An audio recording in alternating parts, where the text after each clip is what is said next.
여러분, 삼양식품 하면 뭐가 가장 먼저 떠오르세요? 아마 열의 아홉은 불닭볶음면 하고 바로 외치실 거예요.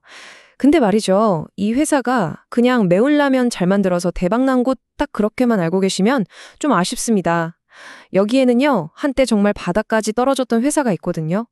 그 회사가 무려 30년이나 묵은 상처를 어떻게 이 불타는 맛으로 치유하고 말 그대로 불사조처럼 다시 날아올랐는지 그야말로 한편의 드라마 같은 이야기가 숨어 있습니다.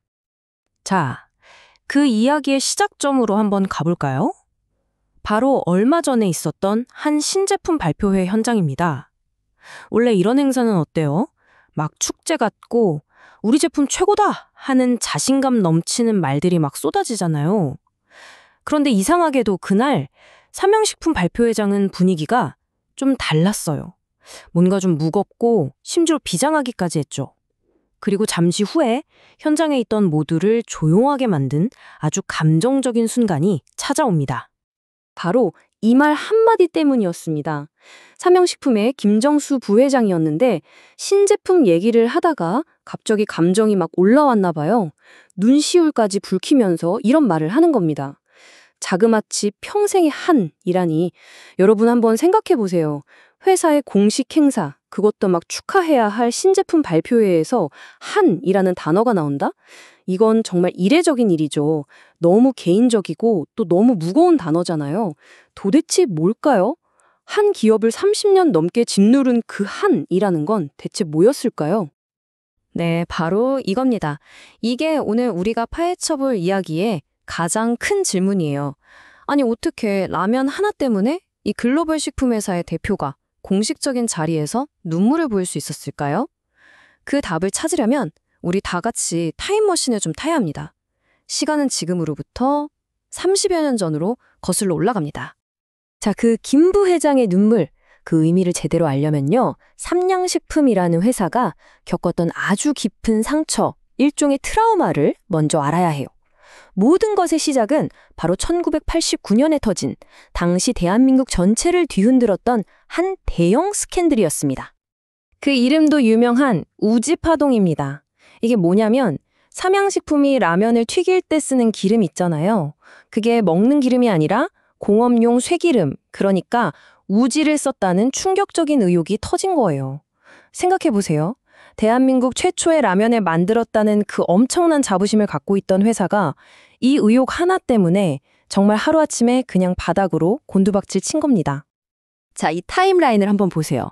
이 스캔들이 남긴 상처가 얼마나 깊고 길었는지 딱 보입니다. 1963년 대한민국 최초의 라면을 만들면서 화려하게 시작했죠. 그러다 1989년 바로 그 우지파동이 터지면서 모든 게 무너져요. 그리고 진짜 아이러니한 건 6년이나 지난 1995년에 법원에서 최종적으로 무죄 판결이 났다는 거예요. 무죄.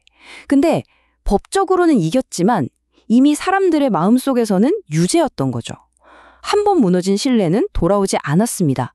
그리고 회사가 이 상처를 제대로 마주하고 우린 떳떳하다라고 선언하기까지 2024년, 무려 35년이라는 시간이 걸린 겁니다.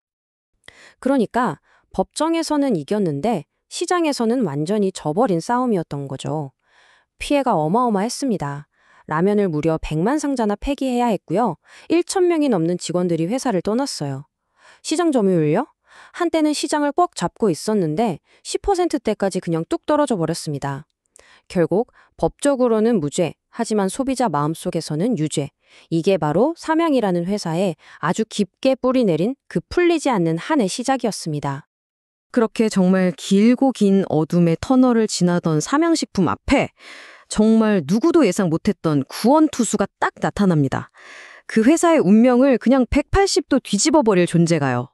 2012년 그 구원투수가 드디어 모습을 드러냅니다. 바로 불닭볶음면이었죠. 사실 처음 나왔을 땐 그냥 진짜 맵다 하는 라면 중 하나였어요. 근데 이 제품이 나중에 회사를 살리는 건 물론이고 전 세계를 휩쓰는 하나의 현상이 될 거라고는 그때는 정말 아무도 몰랐습니다. 자, 이 차트 좀 보세요. 이거 진짜 놀라운 숫자거든요. 2024년 상반기 기준인데 삼양 라면 매출의 거의 85%, 이 85%가 우리나라가 아니라 전부 해외에서 나온다는 겁니다. 수출로요.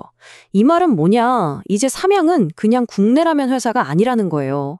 불닭볶음면 하나로 전 세계 사람들 입맛을 다 사로잡아버린 완벽한 글로벌 기업이 된 거죠. 그리고 더 재미있는 건 바로 이 숫자입니다. 70%. 이게 뭐냐면요. 삼양식품이 버는 돈 전체의 70%가 불닭이라는 딱 하나의 브랜드에서 나온다는 뜻이에요. 이건 그냥 인기 제품이 하나 있구나 이 정도가 아니에요. 회사 전체가 불닭이라는 이름에 아주 강력한 엔진 하나로 움직이고 있다. 이렇게 보셔야 합니다. 불닭의 힘, 여기서 끝이 아닙니다. 진짜 대단한 게 뭐냐면요. 최근에 미국에서 관세가 올라서 비용 부담이 커졌거든요. 보통 이러면 회사가 고민하잖아요. 근데 삼양은 아주 과감하게 그럼 가격 올린다. 이렇게 나간 거예요. 상식적으로 가격이 오르면 판매량이 떨어져야 맞잖아요. 근데 결과는 완전 반대였어요. 오히려 팬들이 이 맛을 어떻게 포기해? 돈 더 내고 먹을게. 이렇게 나온 거죠. 이건 뭐 거의 경제학 교과서를 거스르는 수준의 브랜드 파워라고 할 수 있습니다. 자, 이제 이야기는 다시 맨 처음으로 돌아갑니다. 바로 그 눈물의 신제품 발표회 현장으로요. 불닭볶음면이 가져다 준 이 어마어마한 성공은요. 삼양에게 단순히 돈만 벌어다 준 게 아니었어요. 돈보다 훨씬 더 중요한 걸 줬습니다.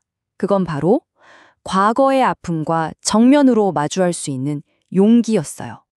네, 불닭이 성공하면서 삼양은 득일어 30년 넘게 자신들을 괴롭혀온 우지파동이라는 유령과 싸울 힘을 얻게 된 겁니다. 이걸 보시면 그 변화가 한눈에 딱 들어오실 거예요. 왼쪽? 이게 과거의 삼양라면입니다. 스캔들 때문에 억울하게 사라져야만 했던 바로 그 라면이죠. 그리고 오른쪽, 이게 바로 2024년에 나온 삼양 1963입니다. 이게 그냥 옛날 라면 다시 만든 게 아니에요. 이건 일종의 선언 같은 겁니다. 35년 전 우리는 틀리지 않았다. 이 맛이 바로 우리의 역사고 자부심이다. 이렇게 세상에 외치는 명예회복을 위한 출사표인 거죠. 자, 이렇게 과거의 상처를 치유하고 명예까지 되찾았어요. 그럼 이제 끝일까요? 아니요. 삼양은 여기서 멈출 생각이 전혀 없어 보입니다. 오히려 불닭이 만들어준 이 단단한 발판 위에서 이제는 완전히 새로운 미래를 준비하고 있거든요. 사실 불닭 성공의 진짜 비밀병기는 면이 아니에요. 바로 소스죠. 이 마성의 소스. 그리고 그 힘이 이 차트에 그대로 드러납니다. 보세요. 소스 사업 매출이 5년 만에 무려 344%가 성장했어요. 344%?